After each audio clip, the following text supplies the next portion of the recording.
Corrigeons cet exercice 15 qui a été donné il y a un petit bout de temps maintenant en Nouvelle-Calédonie en 92, qui n'était pas excessivement difficile, mais qui permettra de faire un petit rappel important sur les arguments.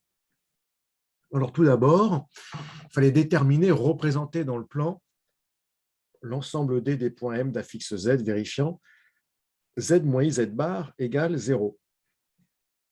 Bien, donc, puisqu'on parle d'ensemble, des points M, du plan, on peut poser, ce n'est pas toujours une bonne idée, mais ici on peut poser Z égale X plus Y, parce que l'équation n'est pas très difficile.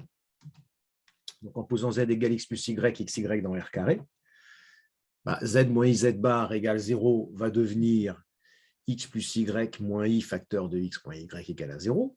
On va développer cette expression, écrire la partie réelle plus I, la partie imaginaire, comme ceci. Donc elle est nulle, donc la partie réelle et la partie imaginaire sont nulles. Puis là, on s'aperçoit que ça donne en fait dans les deux cas X égale Y, Y égale X, c'est-à-dire c'est la même chose. Donc finalement, ça devient qu'une seule information, c'est-à-dire Y égale X. Bon, là, c'est l'équation d'une droite, la droite d'équation Y égale X qui est bien connue. Donc l'ensemble recherché. Et donc la droite d'équation Y égale X. Alors je ne l'ai pas représenté parce que ce n'était pas très intéressant. Alors, c'est une petite remarque que je fais par la suite, puisqu'on parle d'un nombre Z' qui est égal à f de Z dans la question 2, et au dénominateur, on a Z moins IZ bar. C'est pour ça qu'on a résolu Z moins IZ bar égale à 0, puisque ce sont donc des valeurs interdites. Donc en fait, pour que la quantité Z' existe, il faut que Z moins IZ bar soit non nul. Donc finalement, que le point M d'affixe Z n'appartienne pas à la droite d'équation Y égale X. Sinon, f de Z n'existe pas, puisqu'on ne peut pas diviser par 0. Voilà, c'est une petite remarque. Donc il faudra s'en rappeler par la suite, en fait. Tous les résultats qu'on va obtenir, si on cherche des Z vérifiant quelque chose en utilisant f de Z, forcément Z ne peut pas avoir une image qui appartient à cette droite D. Une image d'un plan complexe. Alors, la question 2A, calculer le module de f de I, ce n'est pas très dur.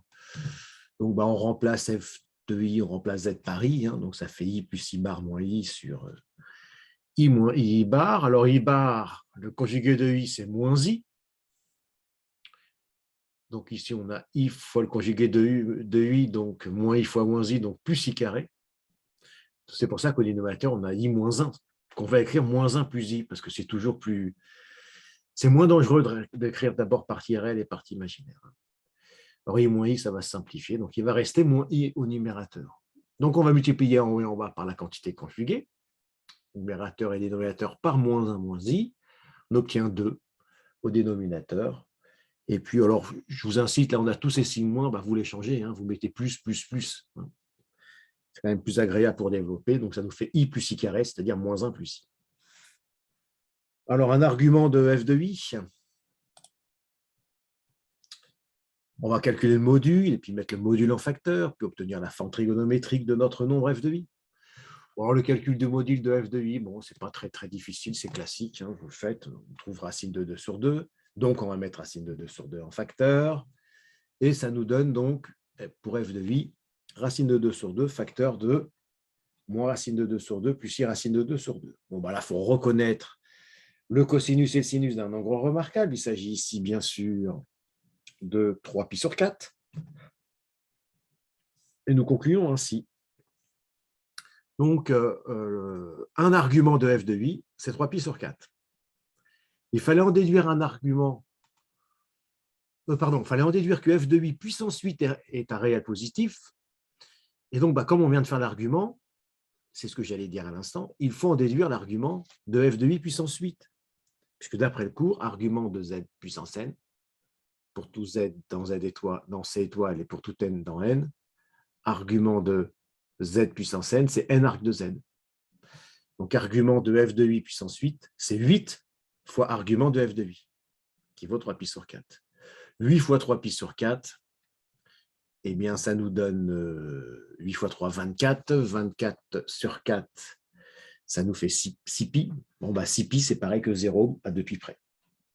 Donc, l'argument de f de I puissance 8 est nul à 2π près. Et ça signifie que f de I est dans R+.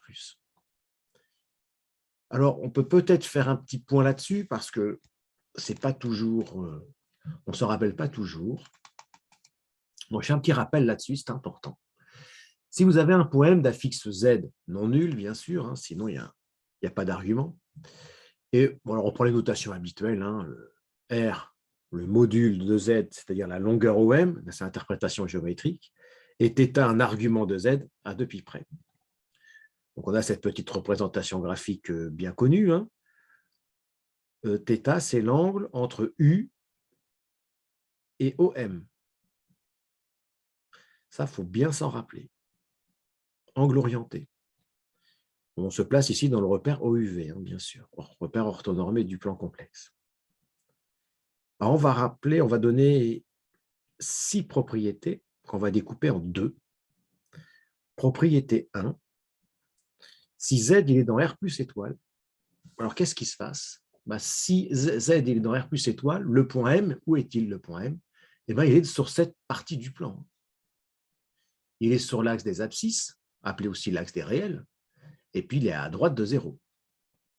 Donc ça veut dire que l'argument, combien il va valoir θ, on voit bien que θ il va valoir 0. On va faire le petit dessin, vous voyez, θ, je ne peux même pas le représenter. L'angle entre U et OM, il n'y a rien. Donc c'est 0 à 2 pi près, à 2 pi près. Si jamais on a Z appartient à R- étoile, donc négatif strict, le point M, où est-il? Il est à gauche ici. Il est toujours sur l'axe des réels, mais à gauche. Donc l'angle, qu'est-ce qu'il va faire? Il va être un demi-tour, il va être constitué d'un demi-tour en fait. C'est pour ça qu'il vaut pi. Θ vaut pi ici. Donc, dire qu'on a Z dans R- étoile, c'est la même chose que de dire que arc de Z, c'est pi, à 2 pi près. On aurait pu répondre aussi moins pi, hein, bien sûr. Voilà, alors il faut bien le réaliser, il faut bien faire un petit dessin. Un dessin suffit pour se rappeler. Alors, il y a une conclusion. On peut concaténer ces 2 propriétés en une seule. Z est dans R étoile, donc il peut être à gauche ou à droite de l'origine du repère, toujours sur l'axe des réels, l'axe des abscisses, mais à gauche ou à droite. Dans ce cas-là, l'argument il est nul, mais non pas à 2 pi près, mais à pi près. Donc c'est une des rares fois où on écrit à pi près. Donc il faut s'en rappeler. Hein. Elle peut servir cette propriété. On va faire sa propriété amie. Sa propriété amie, c'est quoi? C'est la même chose, mais dans I, R plus étoile.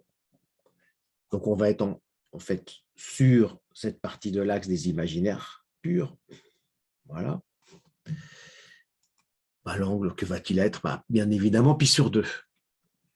Et son propriété amie, on est dans IR- étoile. Si seulement si, comme on est en dessous, eh bien l'angle il va être égal à moins pi sur 2. On aurait pu répondre aussi 3 pi sur 2. Hein. Enfin, c'est pas très... Je préfère les mesures principales.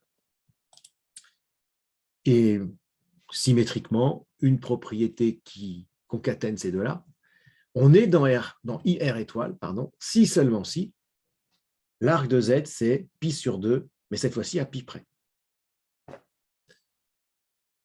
Alors, on va continuer notre petit exercice après ce petit rappel fort sympathique. Ah oui, on peut donner des exemples. Donc, l'argument de 6, c'est bien sûr 0. L'argument de moins 8, c'est pi. L'argument de 4i, c'est tout de suite pi sur 2. Et l'argument de moins 3i, c'est moins pi sur 2. Alors, je les ai donnés à 2 pi près. Enfin, j'aurais pu écrire pour arc de 6 et arc de moins 8 que c'est 0 à pi près. Et pour arc de 4i et arc de moins 3i, j'aurais pu dire que c'est pi sur 2 à pi près. Alors, on va terminer ce petit exercice, la question 2b. Pour déterminer les parties réelles et imaginaires, donc de Z vérifiant f de Z égale I. Ça, c'est une équation à résoudre. Hein. On va résoudre f de Z égale I. On passe f de Z par son expression. On passe le dénominateur de l'autre côté. On va tout développer. Et puis là, on s'aperçoit qu'on a Z bar à gauche et Z bar à droite. Donc, on est très, très content parce que ça nous évite de poser Z égale X plus Y. Parce que quand on a une équation avec du Z et du Z bar, on ne sait pas trop quoi faire d'autre que cela. Alors, ce n'est pas toujours le cas, mais c'est souvent comme ça que nous faisons. Z moins I égale IZ. Alors, On passe les z du même côté, les nombres de l'autre, on met z en facteur, enfin comme d'habitude. Et là, par une petite quantité conjuguée, on va obtenir donc moins 1,5 plus 1,5 de i. Donc, ce qui nous donne la solution recherchée. Conclusion, donc les parties réelles imaginaires du nombre complexe z vérifiant de z égale i sont donc moins 1,5 pour la partie réelle et 1,5 pour la partie imaginaire. Alors enfin, il faut calculer les coordonnées du point M' en fonction de celle de M. Alors on va poser z égale x plus y, comme d'habitude. Z', on écrit son expression, z plus z bar moins i sur z moins i z bar, et on va remplacer z par x plus y et z bar par x moins y. Alors, on va développer ce qui va se passer au dénominateur. On développe un petit peu, puis on va regrouper partie réelle, partie imaginaire. Où il y a pas mal de simplifications. On n'a que 2x moins i, finalement, au numérateur. Au dénominateur, on développe un petit peu. Alors, c'est un peu plus moche. Mais on arrive à regrouper x moins y pour la partie réelle, plus i facteur de moins x plus y pour la partie imaginaire. Alors, qu'est-ce que ça nous donne à la fin? Alors oui, il fallait le voir, mais enfin, c'était pas obligé, mais enfin, ça abrégeait, ça simplifiait les calculs, qu'on pouvait mettre x moins y en facteur au dénominateur. Vous voyez, parce que si on met x moins y en facteur, bon, voilà, il y a 1 qui va apparaître. Et si on avait moins 1, en fait. C'est pour ça que j'ai mis 1 moins i. Voilà, comme ça me permet d'avoir ce terme qui est devant, et ça va me simplifier ma quantité conjuguée, sinon ça aurait été assez moche comme quantité conjuguée. Donc je laisse 1 sur x moins y. Et donc, je multiplie numérateur et dénominateur par la quantité conjuguée 1 plus i. Je développe en bas, ça va me donner 2. Puis en haut, voilà, quand on a développé, ça donne ça. Bon, on peut laisser, puis dire finalement que z', il peut s'écrire sous cette forme-là.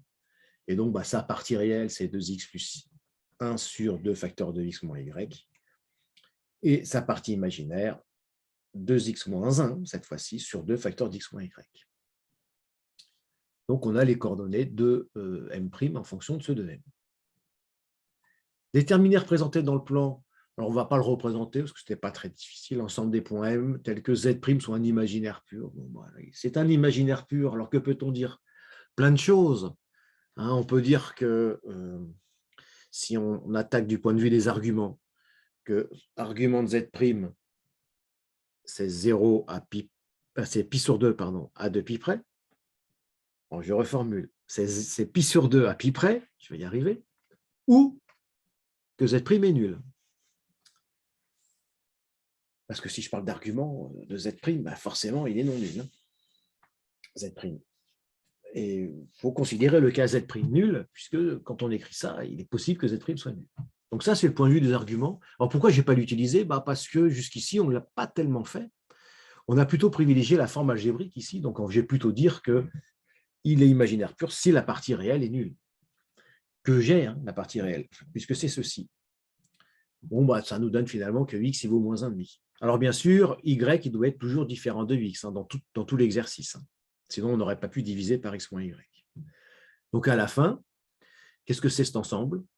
Eh bien, l'ensemble des points M tels que Z' soit un imaginaire pur, c'est la droite d'équation x égale à moins 1,5, c'est ce qu'on vient de voir, mais attention, ce n'est pas toute la droite. Il faut retirer un point.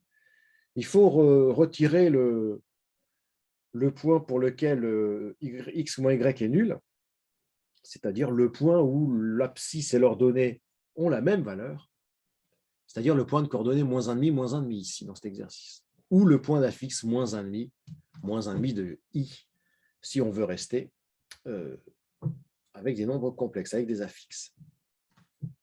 Voilà, donc il n'était pas très difficile cet exercice, mais il était assez instructif, ça faisait réviser des petites choses, donc c'était très bien.